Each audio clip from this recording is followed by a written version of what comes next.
श्रीशैलम मल्लिकार्जुन मंदिर भारत के दक्षिणी दिशा में स्थित है। कृष्णा नदी के तट पर स्थित यह मंदिर बहुत ही ज़्यादा खूबसूरत और बहुत ही ज़्यादा प्रसिद्ध मंदिर है। इस पर्वत की इतनी ज़्यादा मान्यता है कि इस पर्वत को दक्षिण भारत का कैलाश भी कहा जाता है और यह दक्षिणी भारत में ही नहीं बल्कि पूरे भारत में भगवान शिव के प्रमुख स्थलों में से तीर्थ स्थलों में से एक है, क्योंकि यहाँ पर माता पार्वती मल्लिका के रूप में और शिव जी अर्जुन के रूप में स्थित हैं। अर्थात पार्वती माता और शिव जी एक साथ स्थित हैं इस मंदिर में। और दूसरा, यह भारत के 12 ज्योतिर्लिंगों में से एक है। तो अब जानते हैं कि वहाँ जाना कैसे है। तो अगर आप फ़्लाइट से जाना चाहते हैं तो आपके लिए नियरेस्ट एयरपोर्ट हैदराबाद से राजीव गांधी इंटरनेशनल एयरपोर्ट पड़ेगा। वहाँ से ज्योतिर्लिंग की दूरी 260 किलोमीटर की दूरी पे है, जहाँ से आप कैब करके भी जा सकते हैं। अब बात करते हैं कि हम रेलवे स्टेशन से कैसे जाएं और कौन सा रेलवे स्टेशन हमारे नज़दीकी पड़ेगा। श्रीशैलम मल्लिकार्जुन मंदिर के पास वाला रेलवे स्टेशन मार्कापुर रोड पड़ेगा, जहां से आप 90 किलोमीटर की दूरी आपकी पड़ेगी मंदिर से, और फिर वहां से आप बस करके जा सकते हैं मार्कापुर रोड से। और हमारा दूसरा नज़दीकी रेलवे स्टेशन है कुरनूल सिटी, जहां से मंदिर का डिस्टेंस 180 किलोमीटर पड़ेगा। अगेन उसके बाद आपको वहां से आसानी से बस मिल जाएगी। और अगर आप हैदराबाद सिटी से हैं तो आप सिकंदराबाद रेलवे स्टेशन से आसानी से ट्रेन पकड़ कर जा सकते हैं, और इसके बाद आपको बस पकड़ना होगा, जिसकी टिकट आपको ऑनलाइन बुक करनी होगी। एक और बहुत ज़रूरी बात जो आपको श्रीशैलम मंदिर जाने से पहले ज़रूर जाननी चाहिए, वहाँ टाइगर रिज़र्व से होकर आप जाएंगे तो वहाँ जाने की जो एंट्री है वो सुबह 6 बजे से लेके शाम को 6 बजे तक है। उसके बाद आपको वहाँ जाने की कोई एंट्री नहीं मिलेगी। वहाँ जाने के लिए आप खुद के कार से भी जा सकते हैं या कैब बुक करके भी जा सकते हैं, बट आपको इस टाइम का ध्यान रखना होगा। अब बात करते हैं कि हम रुके कहाँ। तो वहाँ पर ट्रस्ट की तरफ से आपको बहुत सारे होटल्स देखने को मिल जाएंगी, जिनके बजट भी आपके अकॉर्डिंग हो सकते हैं या ज़्यादा भी हो सकते हैं, बट आपको हर बजट के वहाँ पर मिल जाएंगे। आप ऑनलाइन वेबसाइट्स पे चेक कर सकते हैं। वेबसाइट्स हम डिस्क्रिप्शन लिंक में डाल देंगे। आपको नॉन एसी रूम 300 to 500 में मिल जाएगा और एसी रूम्स आपको 700 to 800 में मिल जाएगा। तो आप अपने रूम में जाइए और फ्रेशन अप होइए और फिर दर्शन करिए। मंदिर में फ़ोन और स्लीपर्स और भी बहुत सारी चीज़ें जो कि अलाउड नहीं हैं, तो मंदिर के एंट्री गेट पे आपको वो सारी चीज़ें रखने के लिए लॉकर मिल जाएगा। तो आप वहाँ पर सब कुछ जमा कर दें।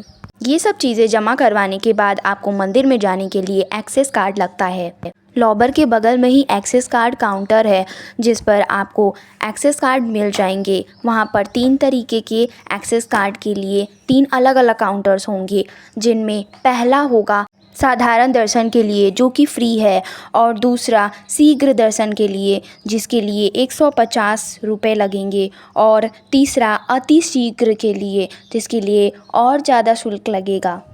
इसके बाद आप मंदिर में दर्शन करें। मंदिर में गर्भगृह छोटा होने के कारण श्रद्धालुओं को धीरे धीरे एंट्री मिलती है और धीरे धीरे दर्शन करने के लिए भेजा जाता है। यहाँ पर भी और साउथ मंदिरों की तरह 4 गोपुरम है। यह मंदिर 2 हेक्टेयर के क्षेत्रफल में फैला हुआ है, जो कि बहुत ही ज़्यादा खूबसूरत लगता है। यह मंदिर दक्षिण भारत के और मंदिरों में से सबसे ज़्यादा खूबसूरत एक मंदिर है। फिर आप भगवान शिव के ज्योतिर्लिंग के दर्शन करिए, और फिर जब आप आगे जाएंगे तो आपको ब्रह्मरंभा मंदिर के दर्शन होंगे, जो कि पार्वती माता का मंदिर है। और यही वो मंदिर है जहाँ पर कार्तिक के महीने में दिए में आंवला रख के जलाया जाता है, जो कि बहुत खूबसूरत लगता है। और आगे जाएंगे तो आपको बहुत ही खूबसूरत शिव जी और पार्वती जी के खूबसूरत मूर्तियों के दर्शन होंगे, और नंदी भगवान जी के भी। और यहाँ पर गणेश जी का भी एक छोटा सा मंदिर है, आप उसके दर्शन भी ज़रूर करें। अब बात रही खाने की, तो जैसे ही आप मंदिर से निकलेंगे तो सामने ही आपको एक अन्न प्रसादालय दिख जाएगा, जहाँ पर निःशुल्क भोजन करवाया जाता है मंदिर ट्रस्ट के द्वारा। यहाँ पर भोजन के लिए आपको टोकन लेना पड़ता है। पहले टोकन लीजिए और फिर डाइनिंग हॉल में जाइए। यहाँ पर प्रसाद की टाइमिंग सुबह 11 बजे से 2 बजे तक और शाम को 6 बजे से 9 बजे तक की होती है। अब हम देखते हैं कि ज्योतिर्लिंग के दर्शन करने के बाद हम कहाँ कहाँ और जा सकते हैं। तो यह मंदिर है श्रीशैलम पाताल गंगा, जो कि कृष्णा नदी के तट पर बना हुआ है। ये कृष्णा नदी के तट पर है और इसे पाताल गंगा कहा जाता है। पाताल गंगा को जाने के लिए आपको 850 सीढ़ियाँ नीचे उतरना होगा। यदि आप सीढ़ियों से नहीं जाना चाहते हैं तो यहाँ पर रोपवे की भी सुविधा है, जिसका 65 रुपीज़ लगेगा और फिर आप कृष्णा नदी के तट पर पावन स्नान कर सकते हैं। तो अब चलते हैं हम साक्षी गणपति मंदिर। माना जाता है कि अगर आप मल्लिकार्जुन आए हैं, ज्योतिर्लिंग आए हैं, तो आपको इस मंदिर का दर्शन ज़रूर करना चाहिए। अगर आप इस मंदिर का दर्शन नहीं करते हैं तो आपका दर्शन अधूरा माना जाएगा। यह एक बहुत ही प्यारा गणेश जी का मंदिर है, जहां आप मूषक भगवान का भी दर्शन कर सकते हैं। अगला है हेमरेटी मलम्मा मंदिर।